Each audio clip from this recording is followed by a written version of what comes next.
The Able to Care podcast is sponsored by Able Training Support Limited, who build partnerships with organisations to develop confidence and competence in their team to promote positive outcomes for all. Find the link in the description.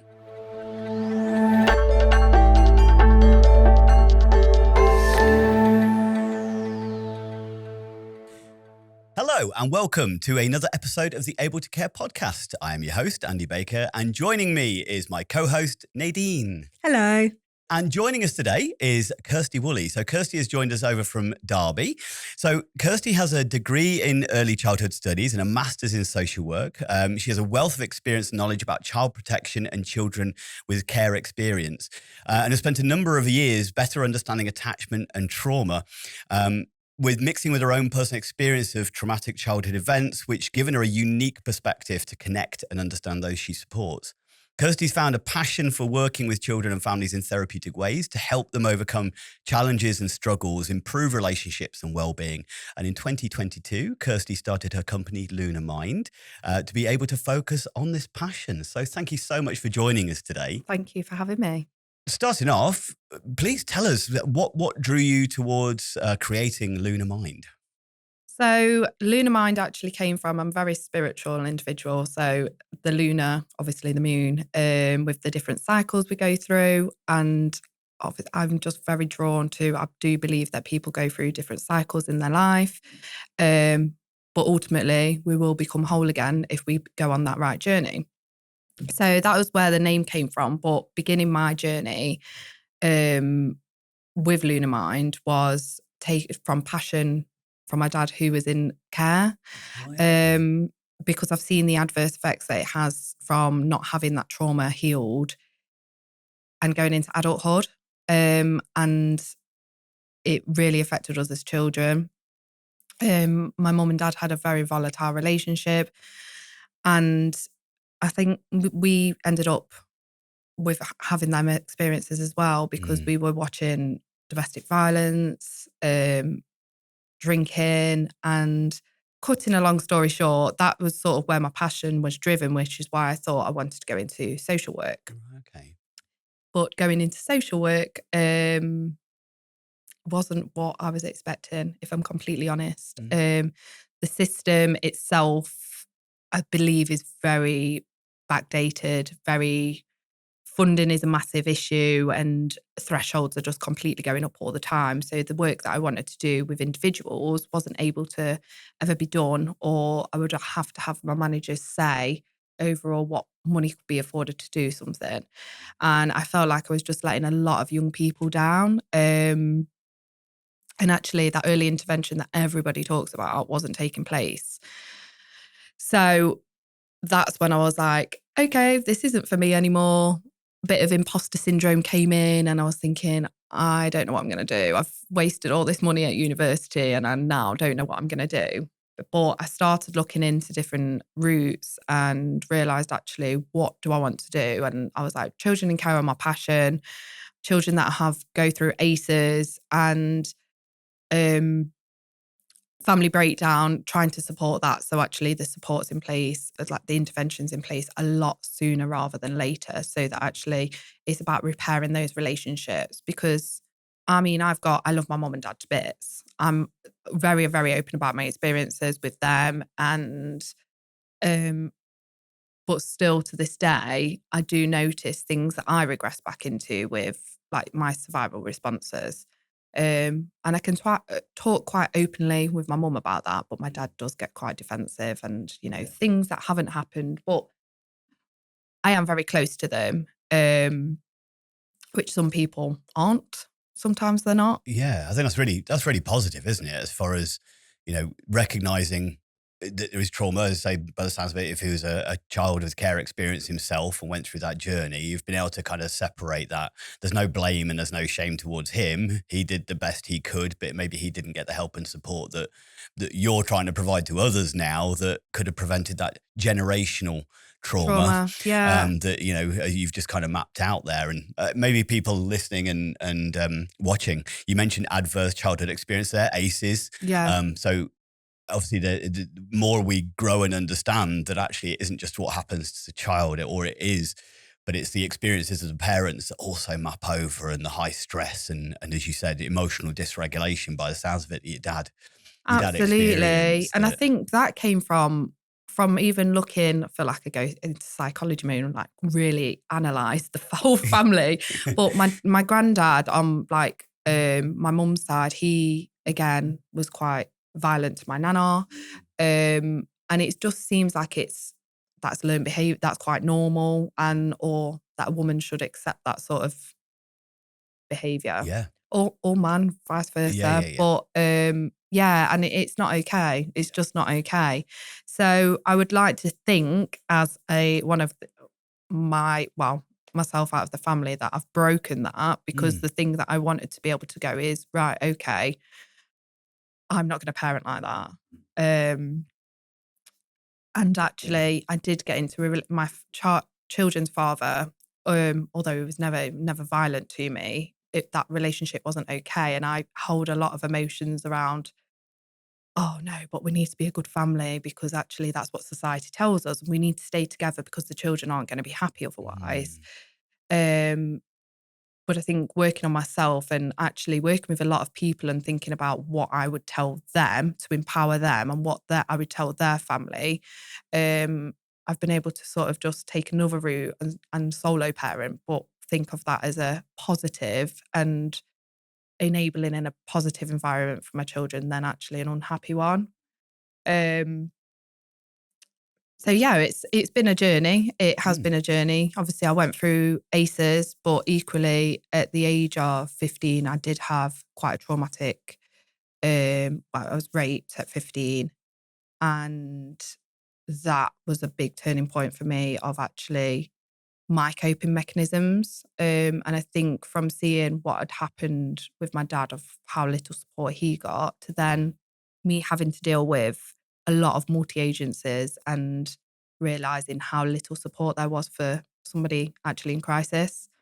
Um, I'm not sure. I believe the system's changed a little bit around police now, but when I was going through the case, I remember there wasn't enough evidence and they'd hold on to my clothes for, I think, about a year. And then they literally turned up on my doorstep without any sort of explanation, in a parcel.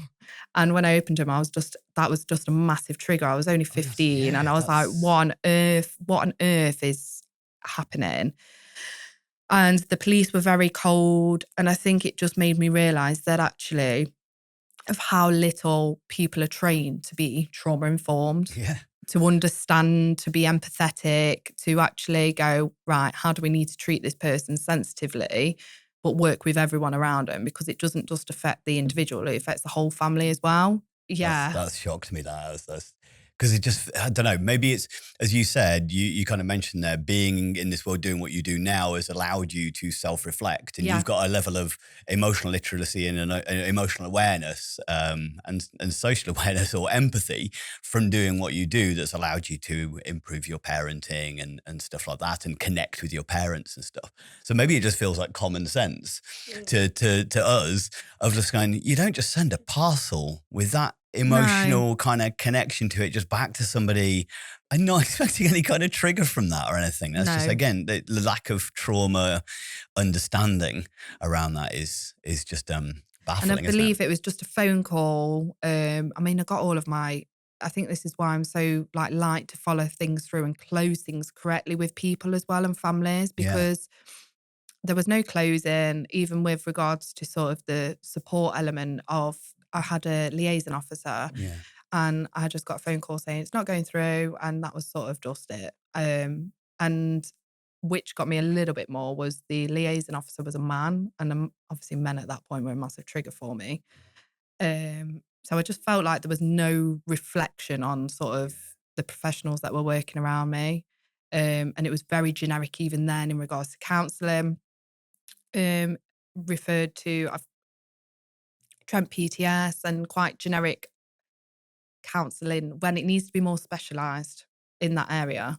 And it's things like that where I kind of go, it's a shame because CBT sometimes gets a bad rap because people receive it for the wrong thing, or it's just kind of throwing them going, oh, that'll tick a box. Yeah, Just do that for absolutely. 12 weeks and then that's it. You'll be all sorted and ready to cope with life and everything you've been through. And it's like, well, CBT is really good as part of, it can be, it has elements to it. It could be beneficial. 100%. I think with CBT though, and when I have young people come to me and like I still like to bring in the social work route. So I do a lot of life story work because I believe it helps with that emotional processing so they can see what journey they've been on. And actually it's massively helped me in being able to reflect on my journey to go, right, okay, this is why I am the way I am now, but what can I do to change that? That actually CBT massively has its place, but you've got to process all of those emotions and understand what them emotions are first. Because if you don't understand, how are you meant to put the coping mechanisms in place, or change your mindset because you're not understanding why your mindset's the way it is. So it's just, yeah, I think it is what's accessible or what's available, but 6 sessions or whatever you get and the waiting list, I was going to say yeah. the waiting for it. I think some people, if you're thinking, oh, I really need the CBT, I know I've been through it and it just underwhelmed me. Yeah. I was like, so what happens now then? And yeah. I had to wait, I think, probably between 9 and 12 months. Yeah, absolutely. So, and more people I have found, I mean, I've gone CIC, which is brilliant, but then trying to get funding pots in itself is, yeah, that's my summer task. It is hard work, but more people are becoming or going private because of the wait list or the fact that you're only being able to have 6 sessions. Or when I've had feedback from other people, I mean, about CAMS, and I'm not saying that they're not a valid service because they are. Yep. But I think they're overworked. And actually, sometimes even the young people that are in crisis aren't receiving the care that's needed. Yeah. I had one girl who was being seen once fortnightly, and I'm thinking, well, this is somebody that's self-harming and who is at massive risk. But it's just sometimes it's not bespoke. No. And actually what support needs to be in place for families and young people is bespoke to their needs. That should be done at assessment, and we go, right, okay, what do we want? What do we need to achieve with this young person? What are our goals, outcomes? And if you're going to get a booklet out and sort of try and ask a lot of questions to make sure that they're safe, do it in a more sensitive way instead of having that, like, it is like a checkbook, it's a checklist in front of you, and you think nobody wants to be sort of asked on a scale of 1 to 10, how much do you want to live? Because at that point they probably don't. Why would I be willing to share something with somebody Yeah. that I haven't got any rapport with and trust Yeah. as well? That, there is still so much stigma around it or shame that, and you're never going to Absolutely. eliminate that completely. So anything around self-harming, suiciding, there is going to be a lot of personal shame. And therefore just being able to go, yeah, I'm really struggling at the minute. It's that, it's a huge thing to kind of say I'm struggling to cope in a world that everybody tells you that you should be able to cope. And it's trusting another adult, again, that they Yeah. don't have any connection with. So you're another adult, what are you going to give me? Yeah. What am I going to take away from you when every other adult's just giving me nothing? So I think you're again, you've gone down a similar route than many of the people that I've chatted with and encountered, where you've gone into the system and you went into initially the social work system and realized this is kind of broken and not kind of working. So I feel like I'm going through the motions of being, and I think there's so many amazing social workers out there. Absolutely. That get a bad name. They get a bad name, but they come into the industry like, I want to make a genuine difference. And very quickly they meet resistance or, yeah, but you've got to make sure the figures are right. Mm-hmm. And they loses that ability to make genuine human connections, improve the quality of people's lives because they are just going through that motion. And I think anybody who's been involved in social services and things like that, there is this, sometimes it is so task orientated still that there is this real lack of person-centeredness that we talk about all the time, the same as the trauma informed, but it's actually actioning it. It's not systemic yet, is it? No. So whether it be teachers, social workers, even CAMS workers, stuff like that, therapists that are going private because of exactly that. I feel I can make more of a difference by having those shackles removed and being able to do some genuine connection and genuine good, which means we're losing some amazing social workers and therapists and stuff from the actual system as a result of that, which is a real shame, isn't it? I mean, what I'd like to be able to achieve at the minute is to be able to have basically what it should be in the system, but under one roof, a different routes of professionals. So having your SEN specialism, having the art psychotherapist, having your social worker who knows all the legislations and where that needs to be supported. And I think there was a reflexology I've spoken to recently, because we've been given some more space. So it'd be really nice to be able to actually, when you're assessing needs, to go, right, what does this person need? Because like I said, CBT is not for everybody, Yeah. or the generic sort of routes that they go down, depending on threshold, depends on whether they're going to get support anyway. And I think collaboratively, if you can work all together, then actually that's where you're funding. You've got more of a niche because you're meeting the different needs of each family or young person. Um, that's the sort of aim at the minute. But with children in care, especially, I think that continues to be a massive sort of passion for me, because nothing has changed in that. Nothing has changed. I remember when I told my dad I was going to be a social worker, and he was like, why would you do that? I mean, that's being PG, because there was obviously quite harsh words on that as well. But I was like, why? He said, well, mine were all useless. I was like, okay, well, how many did you have? Yeah. And he was like, well, I don't know, because there was that many. Like, I genuinely don't know. And I think when he ended up in care, it was like the 70s. And he was just portrayed as this naughty kid who had had significant trauma. There was a lot happening, and nobody had seen anything underneath what his behaviours were. So he was taken in on a section 20, which is voluntary. And basically it was just a broken little 9-year-old who then basically got put into foster families, but because of how many different foster families he went through, he just felt rejected constantly. He then ended up in a residential home, and if not to add to more trauma, was he'd seen indecent, not appropriate behaviour by the workers. And he said it was like very regimental. They'd turn the lights off at a certain time, and he did used to like wet the bed, because obviously there was just not that nurture side.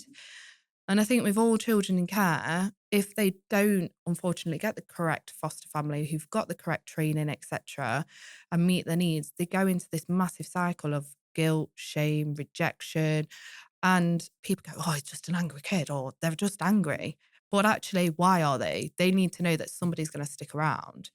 And I do think with my own parents, my mum ended up taking that sort of mother nurturing role with my dad, because that's what he needed, which isn't always the most healthiest way to look at it. But, that is literally, if you're not having your trauma supported when it needs to be supported in childhood, you're going to continue to have all of that trauma with you in adulthood. And actually, probably coping mechanisms just become a lot worse. Yeah, it is. It's very bizarre as well. He's seen lots and lots of people. And I'm like, I'm your daughter. You can't talk to me about things. But it's like, you're the only one I can talk to, which is really lovely. But I think in the same respect, it's sometimes not appropriate. Not Well, appropriate. it's tough for any Yeah. child to have to kind of look after your parent. I think Yeah. that's always a challenge for any kid. Like we all probably have to do it at some point in lives when they get to certain ages. But it's not something you never taught as a child. One day you're gonna have to look after your parents like they look after you. In some way or another, more than likely. And obviously, it's come earlier in different ways. It's quite an intense experience emotionally for. I think it's hard to parent a parent. It's really difficult, isn't it? Well, it's just the dynamics, doesn't it? Yeah. It means that maybe, I don't know, nobody teaches you how to, because your experience is you just switch the roles, don't you? That's how they nurtured me, so that's how I'll nurture them. And it's difficult, like exactly as you said with your mum and your dad. Kind of, she went into nurturing parent mode, he went into scared child mode, which meant he lashed out, he went aggressive and stuff. So she would as kids do with a parent, because he got stuck at that old, Yeah. that young age, and she didn't know how to pull him into adult. You mentioned there about the obviously the care he went through in the 70s, and we have people with lived experience to help us to kind of create our courses and stuff. And it was a very different time as far as the children's home's concerned, and they were perceived as naughty kids that nobody else wants. Yeah. He always says that. He was like, I was just basically a little bastard. Yeah. And I'm like, you can't say that. I was like, you were a child. Yeah. He said, no, but I was. It was my fault I was taken away from my mom. I was like, no, it wasn't. Because actually, as a parent, sometimes, yeah, it's hard. You don't get a handbook into how to parent your children, but you sort of take the rough with the smooth, and you want to be there, or should be there, through it all, on how to actually look after them. And I don't, I always like to look at both sides, because I always think, even with my own childhood, I think, well, my parents had mental health issues, like they had their own trauma. Um, and it doesn't excuse some of the behaviours, but actually what it does do is it helps sort of give that reflection for myself to go, it wasn't a me issue. Hmm. It wasn't my fault that happened. Actually, it was the situation, and life's hard. Yeah. They did the best they could Yeah. with what they knew and what they had available. Yeah, 100%. Um, okay, so I mean, that gives a kind of a great background to why you now do what you do. As far as, yeah, there's definitely a passion project that's Yeah. been through your entire life. So tell us a little bit about, what do you do? What is Lunar Minds? How do you help people? How do you support? So Lunar Mind, when I first wanted to go out on my own, I was like, I don't actually know what I'm doing right now, but I know I want to help people. And that was my whole sort of passion throughout wanting to be a social worker as well. I was like, I know I want to help people. I know I want to make a difference, but how do I do that? Um, so I had some great help from close partnerships that I work with, called Safe and Sound. They're a local charity who are amazing and help kids at risk of exploitation. Um, and they have been like, the CEO, Tracy Harrison, has been a godsend. Like, I'm not business minded. I went into this and I was like, culture shock. Like, oh my God, what is happening? What are all these accounts? What does this mean? So she's helped me sort of bring my focus into what I do want to do. And I now, as more a strategic plan, want to be working with the children in care. And that is supporting them on either a one-to-one basis, supporting them with their life story work, but doing the therapy side, so emotionally processing as well through that process. Because that was one thing that I found in social work. People were given like a booklet of their life, but never explained actually, or asked, how does that make you feel? Like, what do you remember? What are your memories? And what can you do to cope with that? Um, so that side's still a massive, massive passion. The family breakdown. So I'm actually doing, again, partnership working with Safe and Sound, where I'm doing a lot of family breakdown intervention um, in the new space. And that's, again, bespoke to need. Um, but that brings in, I did further training in therapy. So it brings in therapy, obviously counselling skills, bringing in the communication and having a plan of action. So using that systemic practice to go, right, actually, who else is working with you and what can we do to bring it all together? Um, so there's lots and lots of different bits, but children in care and the family breakdown are like my two major bits that I want to be focusing on, because I just think, especially for the children in care, the residential staff need to be trained. So I've just ended up speaking actually quite closely to a residential home close by to myself, and they want me to go and start mentoring and sort of going through the care plans and making sure that the staff are basically trained up to what they need to be doing. Um, and doing that in a way that they can be empathetic and they can look at what do I believe? Why have I gone into this myself? Because it is very much, you have to look at your own values to be understand why you're going into something. Because anybody can go into a job and actually just be a job, but you've got to have the passion to be able to work with kids that have got massive trauma. Because if you haven't got the passion, all you're ever going to see is the behavior. Um, So there's that side. And then I work with the exclusions team for Derby City Council as well.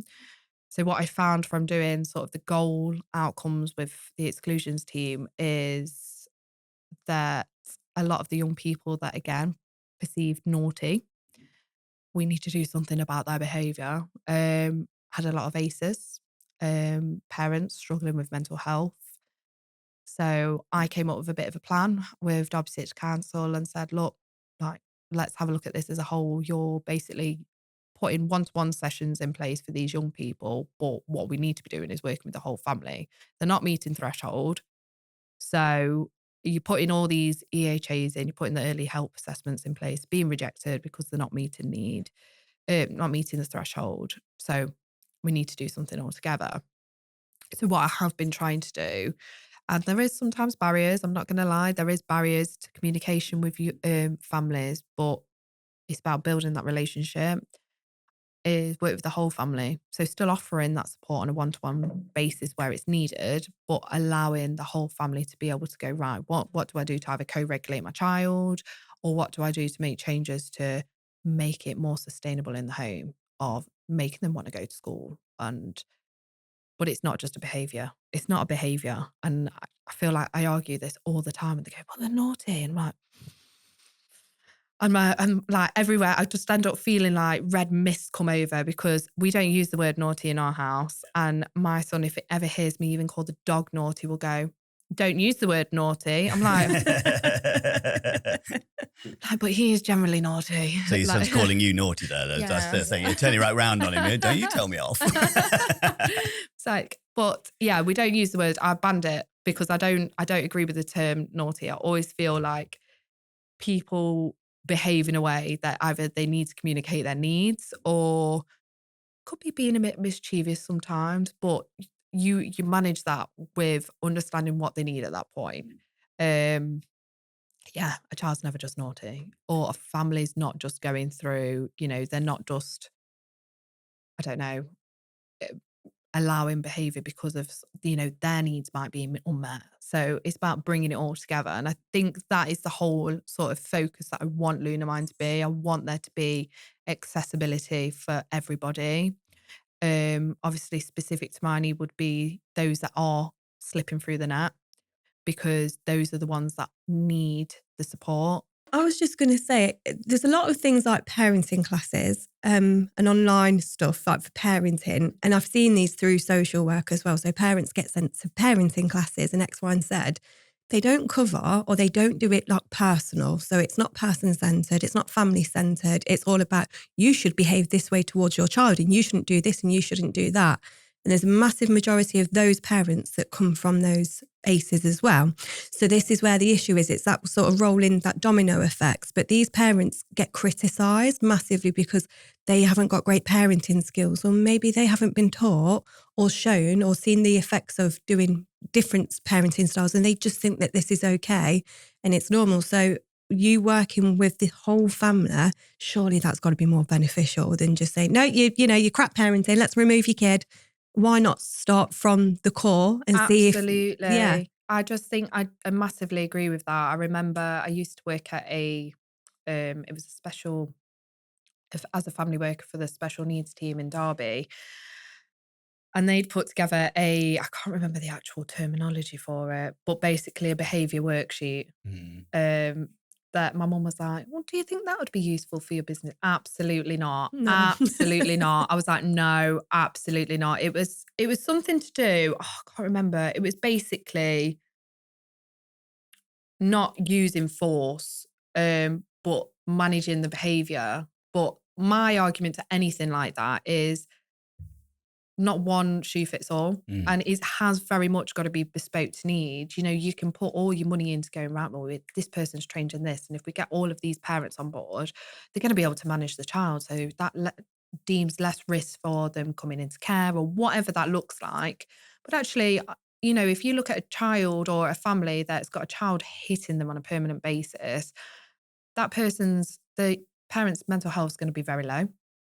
They're not going to have much sort of care towards that child at that point. They're going to feel very, very vulnerable.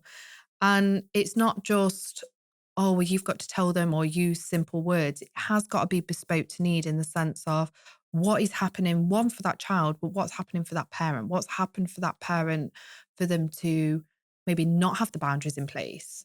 And how can that be managed now? Because it isn't just about the parent then reinforcing that, because there needs to be more support network around the family, so that young person needs to know that's not acceptable behaviour, but we're going to help you all. It's not just we're coming to work with mum, we're coming to work with you as well, because we want to meet everybody's needs.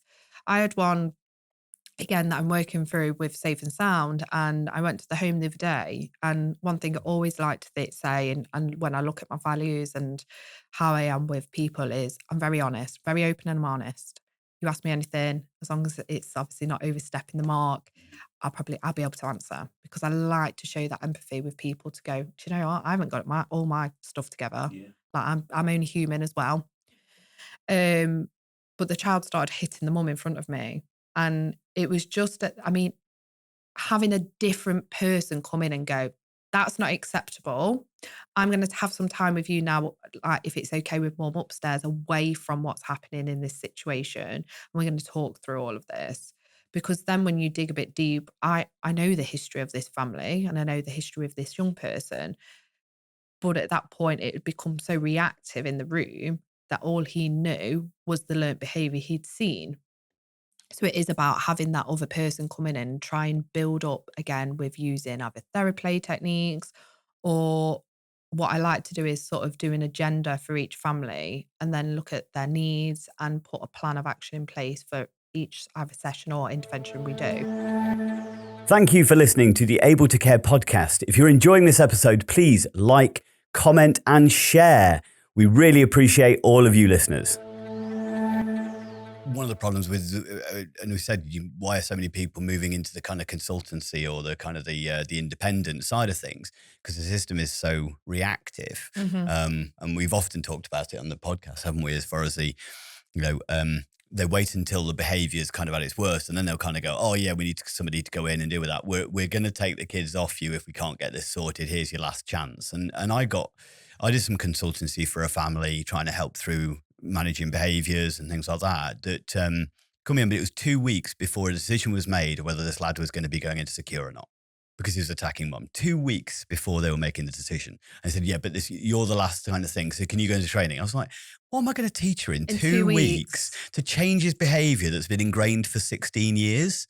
So that's not going to happen. So I went, there's no point in teaching anything. All I'm going to help you is managing your emotions and coping with this and self-care and changing your reactions to as best we possibly can in that short time period, and help you to kind of coach with what comes next for you.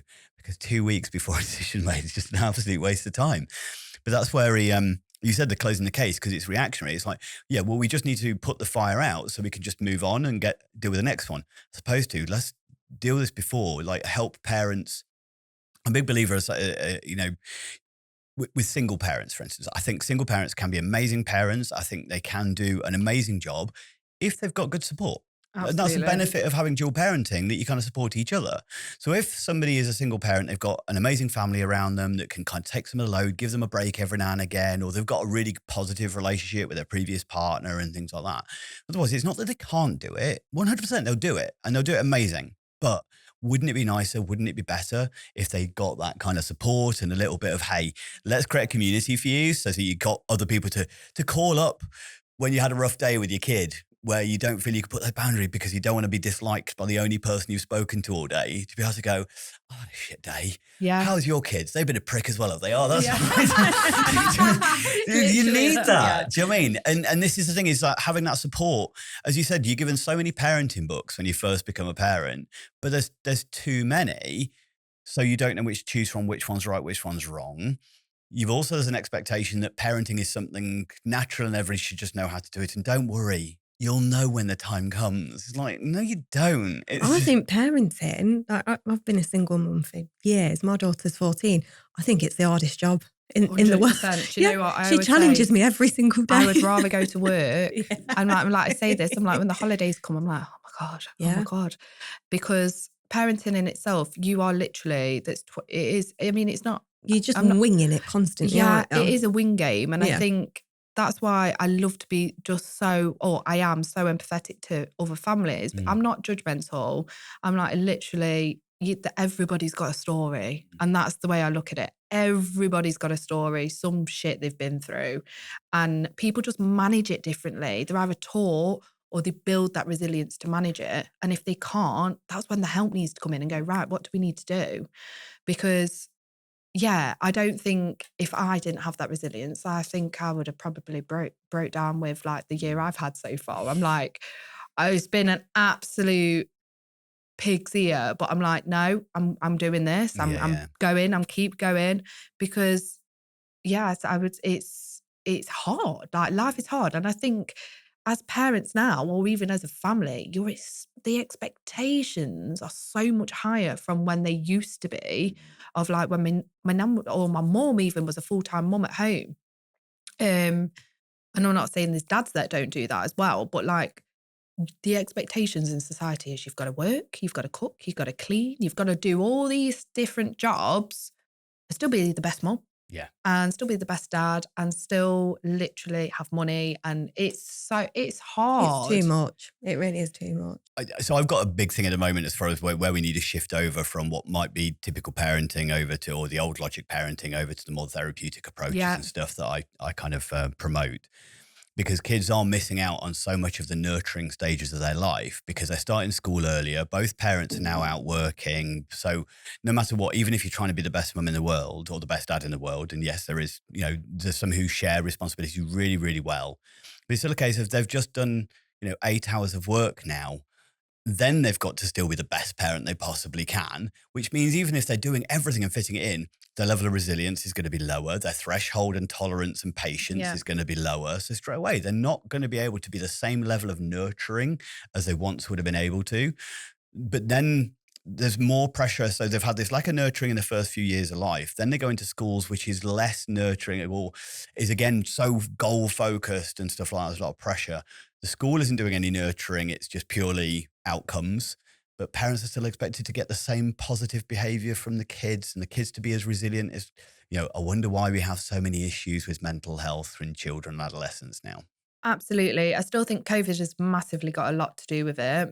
I would say I'm going to use my son as a little example because obviously I do work in the exclusions team and my mum's like, isn't that a little bit? I was like, no, you would be surprised of actually the overstep of like the children in care you get in the exclusions team or family breakdown, because it's all interlinked and it's all down to trauma and attachment.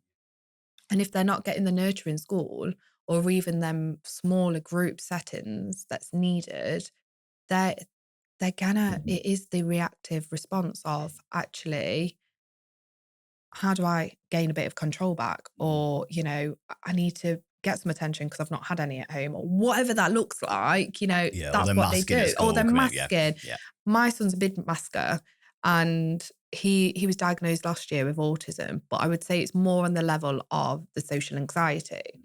So the expectations at school, for instance, I mean, the school's another system that I just don't want to get into because I could be talking about it for absolute That's a whole other podcast, we like a rant sometimes.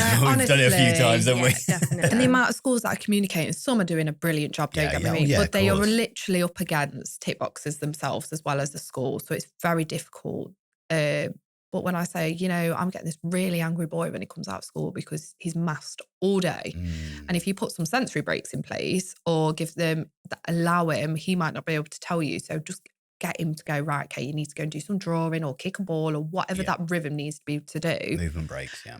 Go and do it and then come back. Because I think that would regulate him better. And the schools are like, well, you don't see this child at school. Well, no, you won't because it's called masking. And I feel like I just repeat myself it's constantly. Constant education, isn't it? Which is, I think we have an expectation on schools as well that they should be all inclusive. And the amount of schools that we do go to or the teachers that we speak to, no, we don't do anything like self-regulating. Kids should just come to school, sit in class, be overstimulated by heat because I swear the blazers, but that's another issue. Yeah. These are teenagers. You can't take them off. Yeah, honestly. I do get surprised. There is some amazing schools out there, but then the vast majority though still haven't caught up with like these kids have individual needs, not group needs. They're individuals. And it's going to take a lot of people like disrupting the system, isn't it? As far as, and that's the problem. If we're all out the system because we're kind of, it's like, where's the change going to be? How's the change going to happen? Because the people who are kind of, I'll just go along with the system are the ones still in it. The ones who are going, I can't cope with the system at the minute, stepping out of it.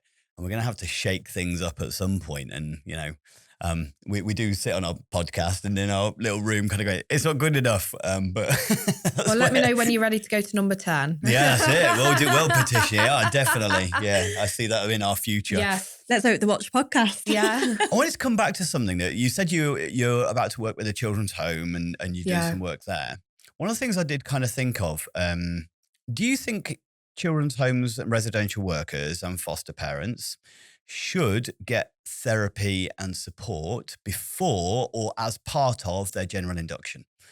Because the reactions we refer to as far as adverse childhood experience is concerned, the reactions you get from traumatized or the reactions to traumatized children, their emotional dysregulation, it's so important that we're able to manage our reactions and manage our kind of our own resilience around it. Working with traumatized kids can be traumatizing.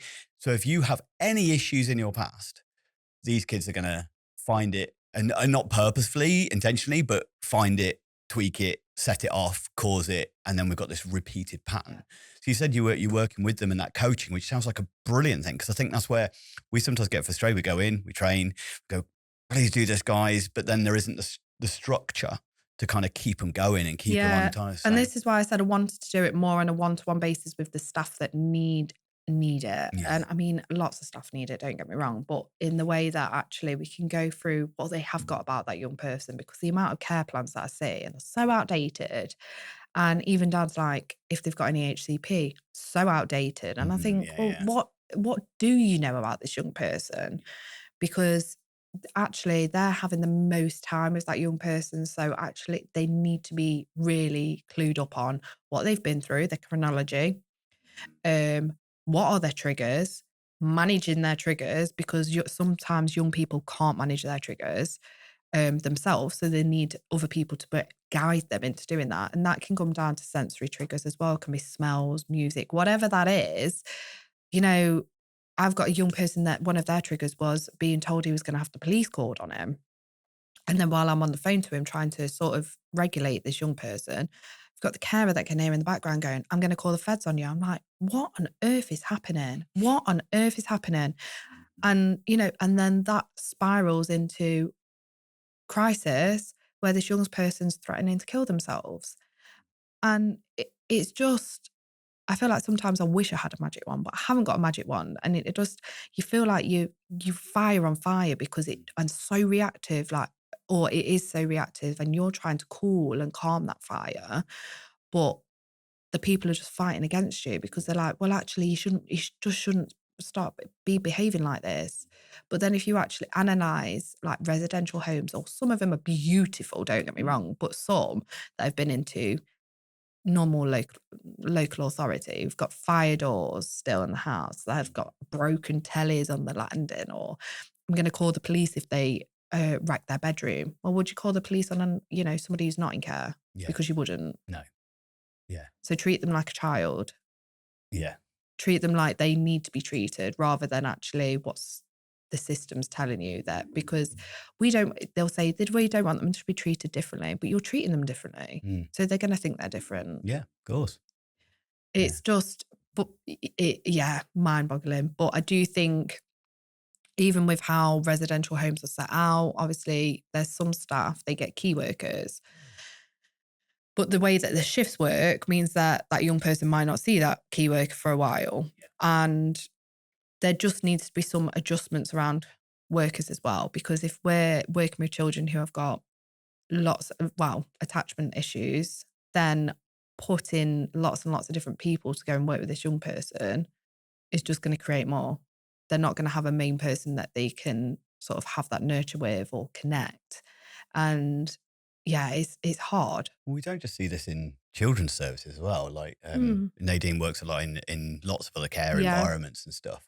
And it's across the board, isn't it? Whether it be learning disability, mental health, elderly care, exactly the same thing. That again, the workers are a lot on them to deal with very distressed or difficult behaviours, not necessarily getting the support and stuff, but those bad patterns and that lack of connection and attachment. I think it's systems as well. So even with social workers, both adult and children, you've got to be professional. You've got to have boundaries. You've got to do this. You've got to do that. And that's okay, but it doesn't work just being professional all the time. You have to be slightly vulnerable with the child or the adult enabled to build those therapeutic attachments, because I'm human. I'm not here just to be a job. Like, you're not a job. Yeah. I'm not here just to work. And I've heard kids say it to their caregivers, say, well, you've only got me because you get paid. And that's the general thought behind it. You don't actually want me. And I've heard it from adults as well.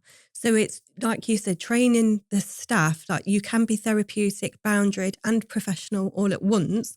You've just got to manage it. And then and build those therapeutic attachments, and having a couple of attachments, because that one main person, one thing that I came across often, like, so, they'll only get ready for this caregiver. That caregiver goes on holiday or breaks their leg. And then all of a sudden that individual goes into crisis. I've seen it 1,000 times. Their mental health completely depletes because that care system has just relied on that one individual. Because it needs to introduce a few. Yeah, not loads, Well, not loads, but at least a good couple. Yeah. And then, to make sure that you are safe with the other people around. We've got main people in our lives, haven't we? Like your kids, you're probably one of their main persons, which is fine. Yeah. But the problem is being within care. So caregivers, I think a lot of them are given different, guidance. So you have to, social workers say you have to follow this plan.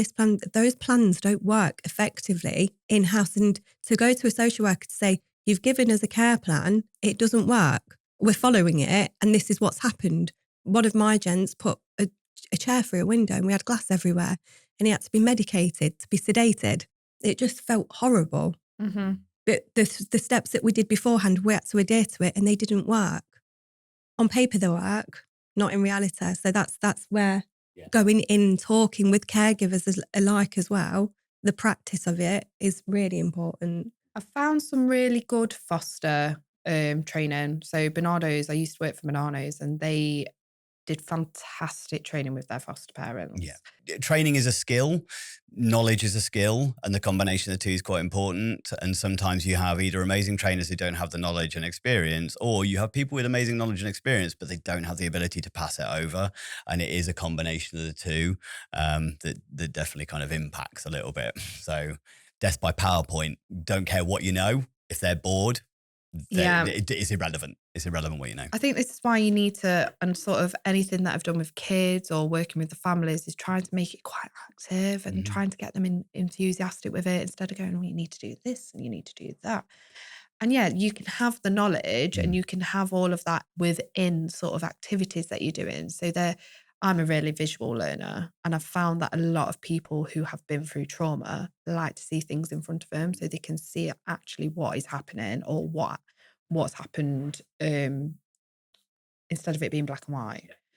And that massively helps. And then having activities set out. But like with therapy, coming back to that question, I think it's not just a case of trying to look at fixing. It's just helping to regulate. Supporting, yeah. And if you can do that, where a foster carer is going into a room and going bleh and verbal diarrhea, I've had a really shit week, or whatever that looks like, then actually that will help just manage. Because I found what a lot of foster carers used to do was they used to offload to their supervisor, which again, a supervisor would have a checklist. So they wouldn't always necessarily have enough time to go through all of those different things. And it needs to be an external person who can go, right, okay, well, talk me through what you're doing, to put them therapeutic parenting elements in. Because the amount of people that have said or said to me, they came to us really young. I can't understand why these issues are coming out now. I'm like, because trauma happens pre-birth as well. It's not just after birth has taken place. It happens in the womb. And even though they were taken away very young or whatever that is, there's still going to be elements of trauma. It's affected the brain, it's affected their learning, affected how they are obviously reacting now.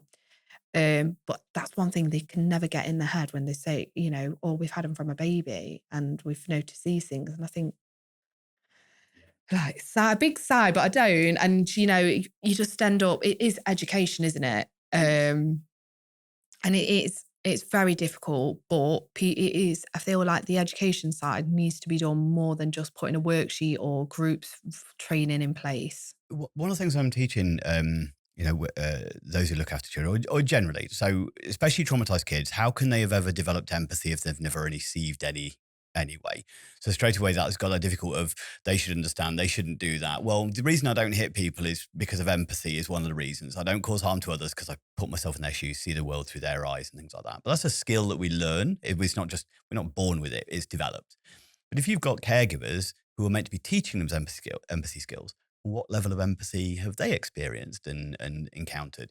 And that's where I kind of feel like they do need, you gave an example there of the person, you're only here because you get paid. The instinct from most caregivers is, no, it isn't. It's denying that kind of, don't be like that. So you're denying their thoughts and feelings, which means you're not empathizing with them. You're just telling them that their feelings and thoughts are wrong, which these kids have been told that all the time.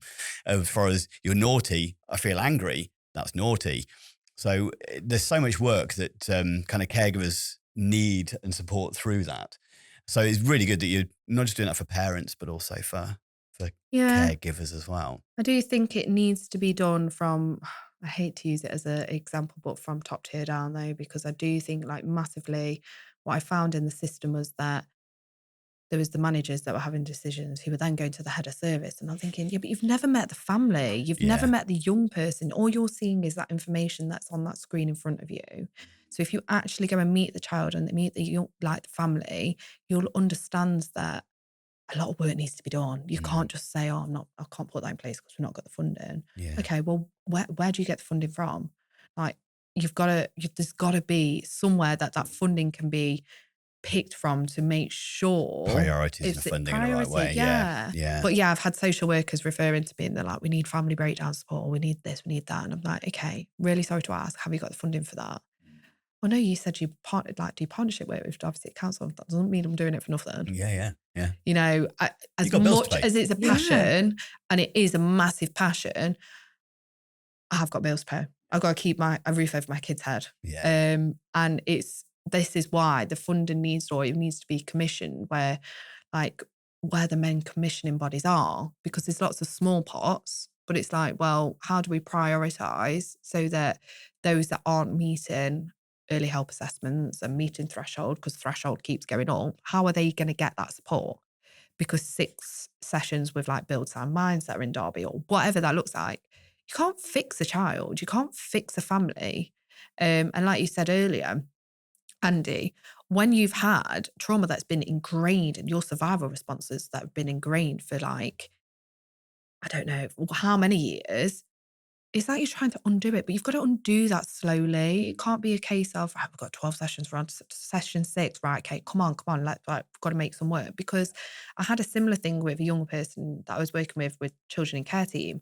And I was seeing this lad that I still voluntary see, because when he hit adult services, all of his services stopped. And I was like gobsmacked. And I was like, look, I will voluntarily see this person because I've been the only constant person in that person's life. He's been through different homes and he got put into semi-independent living. And then basically I argued that I was like, his developmental age is about a 10-year-old and you're putting him in semi-independent living where actually he's not going to be able to manage bills or food. It's just craziness. But they thought that I could fix this child in 12 sessions. And I was like, no, we're talking like years worth of trauma here, years worth of rejection, abandonment issues. I have some that I still see from like literally when I first started, spaced out. So it's not all the time, but they still need to know that you're there. It's been amazing going through a journey and the passion comes through. It's really lovely to hear. And I think we're all on the same kind of page as far as, this is important. What are your kind of, your favorite exercises and activities, like maybe your top 2 exercise and activities that you do with families that you find, maybe that you find most impactful, or maybe you just enjoy doing with them? There's quite a few. I like to have a structure because I feel like if I've got a structure and they know, I put that very visual as well, they know what's coming now and next. And I think that's so important if people have been through trauma, because the first thing they need to know is what's happening. Because there's been so much change. So I would say favorite activity off the top of my head would be bringing in some of the therapy, because I think as an adult, you seem to forget the importance of play. importance of play. And a family of bringing that in where we go, okay, let's do an activity. Let me use one as an example. Feather blowing. So you have to hold the feather up in the air and use your breath. So breathing in through the nose, out through the mouth, and see who can keep it in the air the longest. Right. Now you end up all over the room, but they love it. They really, really love it. The parents do that as well? Yeah. Yeah. Honestly, anything that we get, I will sort of assess where they're at developmentally. Yep. And then plan the sessions around. But you get some that will be like, I'm not doing that. Go on, give it a try. Give it a try. And they're by the end of it, can we do that again? Can we do that? But I always like them to be able to go away with, my accountant would say it's not very good, but always go away with like a token gift or something that they can take away. Because I always think that if you can give them something that they can take, like I do grounding bags, they can take away to help them regulate, then that's something they're going to be able to remember of part of the session. So they bring it back to certain points in the session, which will help them remember.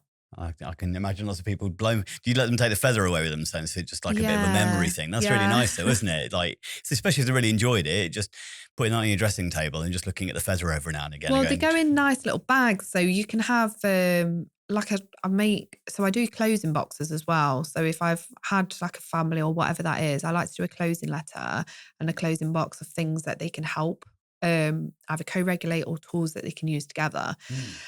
Simply because I just think in the system again, you don't get anything like that. And it's sort of just like, well, this person's leaving. Goodbye. Yeah. And it's just left on a bit of a cliffhanger. Whereas if they've got a letter, why have you accessed the service? What is it they've gained from it? Talking about their strengths is a big one, because if you talk about them, something they hold on to and they've got it all the time. And then the tools, they will remember that. Okay, so as we're bringing to a close on the session, first off, thank you so much for taking a bit of a journey. Well, obviously, we will share details of Lunar Mind in the show notes and make sure you kind of shared over and stuff like that. I think there's some amazing work that you're doing, and it sounds like is it a one-woman fight, or are you starting to kind of... Starting to expand, but I'm trying to get my business head on a little bit better, because I'm not...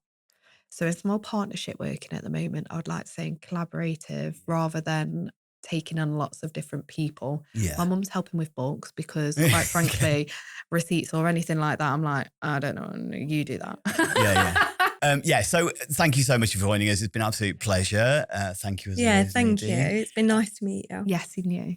So if anybody's been watching this and found anything we've gone through useful, interesting or important, please like, comment and share and make sure we spread the message. There's some pretty important messages we went through there. So yeah, thank you again. Cheers. Thank you. Thank